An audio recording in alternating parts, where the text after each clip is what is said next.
আজকে প্রথমবারের মতো খাইশা রান্না ট্রাই করেছি। আসলে খাইশা বলতে আমার কিরকম যেন লাগছে। এটা কার এলাকায় কি বলে একটু জানিয়ে দাও, আমি তো জানি না। আর চিটাগংয়ে নাকি খাইশা বলে, সেজন্য আমি খাইশাই বললাম। আম, তো আমার উচ্চারণটাও ঠিকভাবে হবে না আমি জানি। তো রুই মাছের মাথা দিয়ে রান্না করবে, এগুলো নাকি বড় মাছের মাথা দিয়ে রান্না করলে খুব ভালো লাগে। আই মিন সিমের বিচির মতো, আই থিংক। হ্যালো এভরিওয়ান, কেমন আছো সবাই? আশা করছি সবাই ভালো আছো। তো রান্না রান্না ফার্স্ট টাইম করবো, তো শাশুড়ি মা এগুলো রান্না করে। এরপর ওনাকে জিজ্ঞেস করে নিয়েছিলাম কিভাবে রান্না করতে হবে। প্রথমে আজকে আবার এগ রোল বানিয়ে নিয়েছি, সকালবেলা টিফিনে ছিল এগ রোল। এরপরে ফ্রিজ থেকে মাছ বের করে নিয়েছি, মাছগুলোকে ভিজিয়ে দিয়েছি।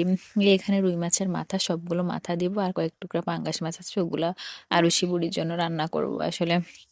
ও তো মাথা খেতে পারবে না, আর ও রুই মাছটা বেশি পছন্দ করে না। রুই মাছে কাঁটা থাকে, মানে কাঁটা ও বুঝে না, কিন্তু ওর রুই মাছটা মনে হয় ওর টেস্ট লাগে না, ও এত একটা পছন্দ করে না।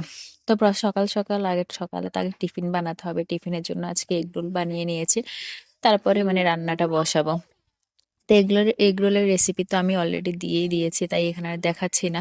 তো এখানে ডিম পরোটার মতো প্রথমে বেজে নিয়েছি, পরোটা বেলে তারপরে এর মধ্যে ডিমটা দিয়ে তারপর ওই যে পেঁয়াজ টেয়াজ দিয়ে দিব, আর কি এগরোল হয়ে যাবে। তো আমি পুরো ক্লিপটা আর দিইনি, উম, একটু করে দিয়েছি। এই দিয়ে এগুলো সে খাইছে, খাইছে না কি বলে। তো এখানে নিয়েছি পেঁয়াজ, নিয়েছি আদা, আদাটাকে বেটে আদা আর পেঁয়াজ মিক্সার করে দিতে হয় নাকি।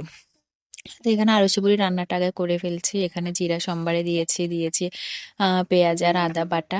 ওখানে ওরেও একটু করে খাইসা আর একটু করে আলু দিয়েছি। এটাকে কিছুক্ষণ ভেজে টেজে তারপরে জল দিয়ে ওর মাছটা দিয়ে দিব আর কি। ওর রান্নাটা আমি সিম্পলি করি, আর ওকে মরিচ খাওয়াই না, কারণ ও মরিচ খেতো আগে, তবে ইদানিং আর মরিচ খেতে চাচ্ছে না। তো আমার রান্নাটা বসিয়ে দিয়েছি, জিরা সম্বারে দিয়েছি, তেজপাতা দিয়েছি, আর ওই যে পেঁয়াজ আর আদা পেস্ট করেছি ওইটা দিয়ে দিয়েছি। কাঁচামরিচ বাটা দিয়েছি, লবণ দিয়েছি, হলুদের গুঁড়ো দিয়েছি, মরিচের গুঁড়ো দিয়েছি 2 চামচ। মরিচের গুঁড়ো একটু বেশি করে দিয়েছি, ধনিয়া গুঁড়া, জিরা গুঁড়া, সব ধরনের মশলা নাকি দিতে হয়। তো সব ধরনের মশলা দিয়ে দিয়েছি। মশলাটা হতে হতে আলুসি বুড়ির জল দিয়ে দিয়েছি, যে ওইটাও ফুটে উঠেছে, তো ওর মাছগুলো দিয়ে দিয়েছি। হ্যাঁ, ওর রান্নাটা প্রায় হয়েই যাবে আর কিছুক্ষণ রেখে। এখানে একটু করে জল দিয়ে দিয়েছিলাম। তো মশলাগুলো যখন হয়ে গিয়েছে তারপরে খাইসাগুলো দিয়ে দিয়েছি, দিয়ে কিছুক্ষণ নেড়ে ছেড়ে এগুলো নাকি একটু করে ভেজে তারপরে মানে জল দিয়ে দিলে তারপরে হয়ে যাবে। এই আর কি। তো এখানে আমি দুই দুই চুলায় দুই রকমের তরকারি বসিয়ে দিয়েছিলাম, এক চুলা আমাদেরটা, এক চুলা আরুষি মনিরটা। তো এটা আমার ভাজা হয়ে গিয়েছে, খেসাগুলো ভাজা হয়ে গেছে, জল দিয়ে দিয়েছি, কিছুটা টমেটো দিয়ে দিয়েছি। এদিক দিয়ে আবার একটা রিলও বানিয়ে নিয়েছি। রিলটা এতক্ষণে তোমরা হয়তো দেখেও ফেলেছো, রিল একটা বানিয়ে নিয়েছিলাম।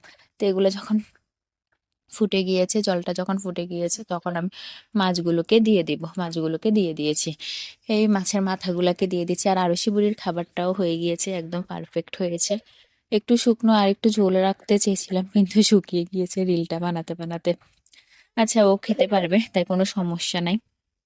এরপরে ওরা আরশি বুড়ির তরকারিটা ঢেলে নিচ্ছে, কারণ আমার বাটিতে কড়াইতে তরকারি লাগছিল, আমার ভালো লাগে না। কালকে আবার একটু করে ডাল ছিল, কালকের ওই ডালটাও গরম করে নিচ্ছি। যে খাওয়ার খেয়ে নিবে আর কি। আর আমার তরকারিটাও হয়ে গিয়েছে প্রায়, ধনিয়া পাতা দিয়ে দিয়েছি, ধনিয়া পাতা দিয়ে কিছুক্ষণ 4-5 মিনিট রেখে তারপর নামিয়ে ফেলবো। Tata bye bye. আমার রান্নাটা কেমন হয়েছে সবাই জানাবে, কেমন ভালো থেকো সবাই।